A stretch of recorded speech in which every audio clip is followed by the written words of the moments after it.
राधे राधे। जीवन बहुत ही पुण्यवान है। जीवन में किए गए हमारे सभी कार्य हमें अक्सर तरक्की की ओर ले जाते हैं, सक्सेस की ओर ले जाते हैं। और यदि कोई व्यक्ति इस जीवन में हर सुख प्राप्त करना चाहता है और अपने प्रारब्ध के पापों का नाश करना चाहता है, तो उसे सबसे सरल उपाय है संत सेवा। भगवान ने कहा है कि यदि यज्ञ करते हैं तो उसका फल आने में समय लग सकता है, यदि कोई व्यक्ति दान करता है तो उसका फल आने में भी समय लग सकता है, लेकिन संत दर्शन से व्यक्ति को तत्काल पुण्य प्राप्त होता है। आज आपको एक छोटी सी कथा के माध्यम से हम कुछ बताना चाहते हैं।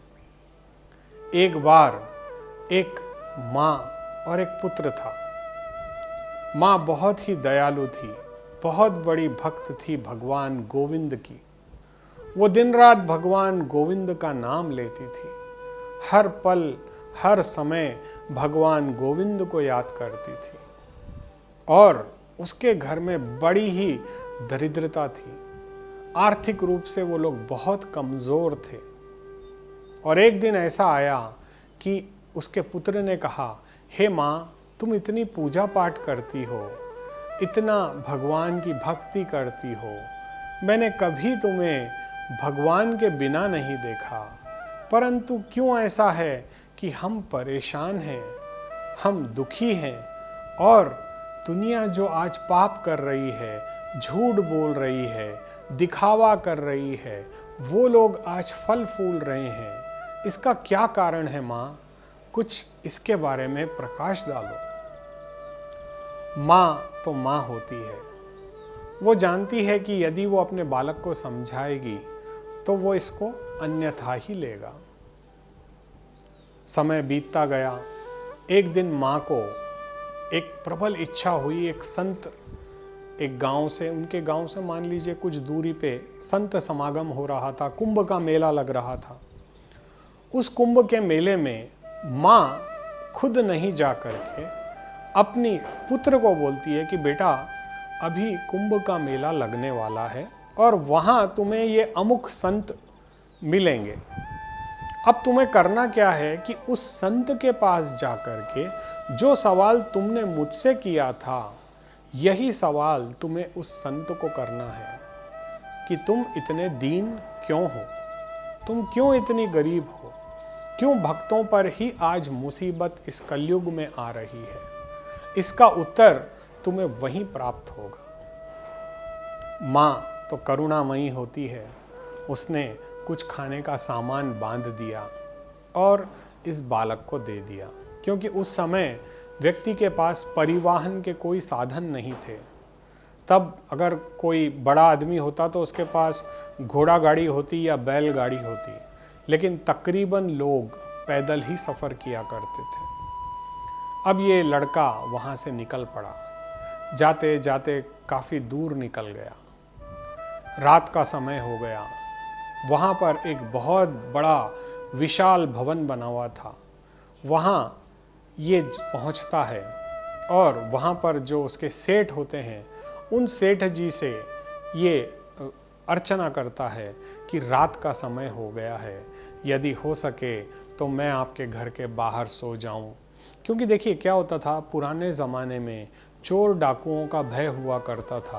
खैर, इस बालक के पास तो कुछ नहीं था, परंतु कुछ न होने के कारण भी पहले के चोर डाकू दूसरे लोगों को मार दिया करते थे। उस लड़के को वो भय था। तब उस व्यक्ति ने कहा, ठीक है, तुम यहाँ पर विश्राम कर सकते हो। अगले दिन वो सुबह उठा, उस बनिए से उसने इजाज़त ली, धन्यवाद कहा और वो अपनी यात्रा पर निकलने वाला ही था। तब वो बनिया व्यापारी उससे कहता है, तुम कहाँ जा रहे हो बेटा? तब उस व्यापारी को उसने बताया कि मैं एक संत के पास जा रहा हूँ और मेरी माँ का कुछ सवाल है, ये सवाल उन संत से मैं जा कर के पूछूंगा। तब उस बनिए व्यापारी के मन में भी एक सवाल था। उसने कहा, बेटा तुम मेरा एक काम करोगे? बोले हाँ बताइए। तब उस व्यापारी ने कहा कि मेरी कन्या को बोलना नहीं आता, वो बोलने में अक्षम है। उसे पहले तो वाणी थी, परंतु बाद में उसकी वाणी चली गई, उसे बोलने में कठिनाई होती है। क्या मेरी बच्ची की वाणी पुनः उसे प्राप्त हो पाएगी? क्या वो बोल पाएगी? क्या वो सुन पाएगी? क्या उसके जीवन में परिवर्तन आएगा? क्या उसका विवाह हो पाएगा? ये सारे सवाल उस व्यापारी ने उस बालक को कहे। अब ये बालक सोचता है कि ये कितना बड़ा सेठ है, लेकिन ये कितना दुखी है अपनी संतान को लेकर के। बोलो, इसकी बेटियां बोल नहीं सकती, इसकी बेटियां सुन नहीं सकती, इसके पास इतना धन है, परंतु ये दो चीज़ जो हमें परमात्मा ने प्रदान की है वो ये खरीद नहीं पा रहा है अपने सारे धन को दे करके भी। अब ये आज तक तो दुखी था कि मेरे पास धन नहीं है, अब जिसके पास धन था उसकी भी हालत देख करके ये चिंतित हो जाता है कि धन ने भी कुछ नहीं कर सकते, धनवान भी कैसे दुखी है, ये उसे उस दिन आभास हुआ। अब वो रास्ते का सफ़र करता गया करता गया करता गया। कुछ दूर जाने के बाद उसे वहाँ पर पे एक गांव मिलता है और उसे खूब भूख लगती है। वो कई बार, पहले के युग में क्या होता था कि लोग अक्सर मांगते थे कि अगर कोई अभ्यागत आ जाए या कोई अनजान नगर में कोई आदमी आ जाए तो लोग पहले उसे खाना खिला दिया करते थे, चाहे पहचान हो या ना हो। अब तो हम लोग हमारे घर आए मेहमान को भी खाना नहीं खिलाते हैं, उन्हें भी चाय पानी पिला करके भेज देते हैं। ये बात और है, इस पे बाद में टॉपिक पे डिस्कस करेंगे। तो अब एक गांव में वो जा रहा था, एक बूढ़ी लेडी वहाँ पर थी, उसका एक छोटा सा खेत था और उसका बालक वगैरह कोई नहीं था, वो अकेली थी। तो उस लेडी के पास ये जाता है और कहता है, माई 2 रोटी हमें खाने के लिए दे दीजिए। उस माई ने कहा, ठीक है बेटा, मेरे घर में जो बना है मैं तुम्हें दे देती हूँ, इससे खाकर अपना काम चला लो। जब वो रोटी खाता है, जो भी उस महिला के पास होता है उसने उसे दे दिया। जब वो रोटी खाता है, खाते खाते उस महिला ने उससे सवाल किया, बेटा तुम अकेले कहाँ जा रहे हो, यहाँ पर कहाँ से आए हो? तो वो बोलता है कि मैं शिवपुरी से आया हूँ और कुंभ मेले में अमुक संत के दर्शन करने जा रहा हूँ। तब उस महिला ने कहा, उस संत की तो बड़ी ही दिव्य महिमा है, वो बहुत ही दिव्य पुरुष हैं, मैंने एक बार पहले कभी उनका दर्शन किया था। तुम एक चीज़ पूछना कि मेरे जीवन में कोई परिवर्तन आएगा या नहीं आएगा। मेरे जीवन में मेरे बहुत परेशानियां हैं, मेरे पास ज़मीन तो है, खेती भी होती है परंतु कम होती है, और इतनी कम होती है कि जिससे मैं मेरा ही घर का निर्वहन नहीं कर पा रही हूँ। तुम उनसे पूछना कि कैसे मेरे खेत के अंदर मेरी तरक्की होगी, मैं कैसे क्या ऐसा काम करूं जिससे मेरा खेत में अच्छी उपज हो। अब इसके पास तीसरा सवाल भी आ गया। पहला सवाल माँ का हो गया, दूसरा सवाल ये हो गया, अब ये तीसरा सवाल हो गया। अब ये आगे बढ़ता रहा। आगे जा कर के इसे एक ऋषि मिले, एक संत मिले। बड़ी तीव्र प्यास इसे लग रही थी, गर्मी का समय था और ऋषि जो है वो तपस्या में बैठे हुए थे। और जैसे ही ये गया, ऋषि की आँख खुल गई। तो उन्होंने कहा, तुम कौन हो?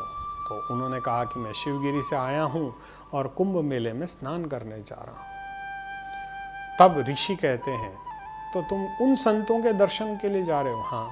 तो बोले, वो दिव्य संत हैं और मैं बहुत दिनों से भगवान की आराधना में लगा हूँ, भगवान की तपश्चर्या में लगा हूँ, लेकिन मुझे उस परमात्मा की छवि मन में दिखाई नहीं देती।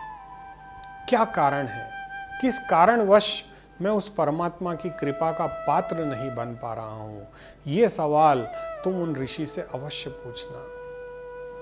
अब इसके पास 4 सवाल हो गए। अब ये बोला, ठीक है, मैं तो जा ही रहा हूँ, इन चारों लोगों के भी सवाल पूछ लूँगा। जब वो ऋषि के पास जाता है तब उन्हें ऋषि के दर्शन होते हैं, और दर्शन होने के बाद जैसे ही ऋषि ने अपने नेत्र खोले, ऋषि कहते हैं, बोलो वत्स, तुम्हारा आना कैसे हुआ? तो वो तो त्रिकालदर्शी संत थे, वो मुस्कुराए और बोले, बोलो क्या बोलना है।